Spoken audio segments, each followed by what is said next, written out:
येत्या 14 तारखेला संक्रांत आहे आणि संक्रांतीमध्ये दानाचं महत्त्व तर आपल्या सगळ्यांना माहितीच आहे। पण हेच दान देताना जर तुम्ही तुमच्या राशीनुसार दिलं तर तुम्हाला एक सकारात्मक परिणाम दिसेल, त्याचबरोबर सुख, शांती, समृद्धीसुद्धा येईल।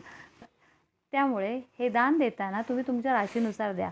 त्याचबरोबर आता महिला हळदी कुंकू करतात, हळदी कुंकाला आपण वाण देतो, बरोबर। तर वाण देताना सुद्धा तुम्ही ह्यापैकी जे धान्य आहे ते तुम्ही वाण म्हणून छोट्या छोट्या पिशव्यांमध्ये देऊ शकता।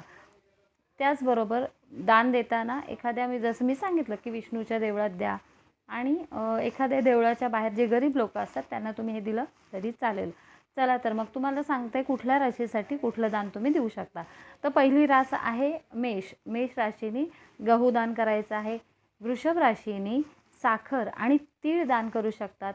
मिथुन राशीसाठी आहे ज्वारी आणि तीळ। कर्क राशीसाठी आहे तांदूळ आणि तीळ।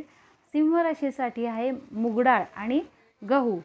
त्याचबरोबर कन्या राशीसाठी गहू तीळ त्यांनी दान करायचं आहे। तुळा राशीने साखर तीळ दान करायचं आहे। त्यानंतर वृश्चिक राशीने तीळ मध हे दान करायचं आहे। त्याचबरोबर धनु राशीने हरभरा आणि म्हणजे चणे जे असतात ते आणि तीळ। त्याच्यानंतर मकर राशीने उडीद डाळ तीळ हे दान करायचं आहे। त्यानंतर कुंभ राशीसाठी काय आहे तर ज्वारी आणि तीळ त्यांनी दान करायचं आहे। आणि मीन राशीसाठी मसूर डाळ आणि तीळ। तर हे जे धान्य आहे तर ही धान्य तुम्ही दान म्हणून या दिवशी देऊ शकतात। हे दान तुम्ही नक्की करा। तुम्हाला कसं वाटतंय तेही सांगा। आणि हो, सगळ्यांना संक्रांतीच्या पुन्हा एकदा शुभेच्छा। तिळगुळ घ्या, गोड गोड बोला।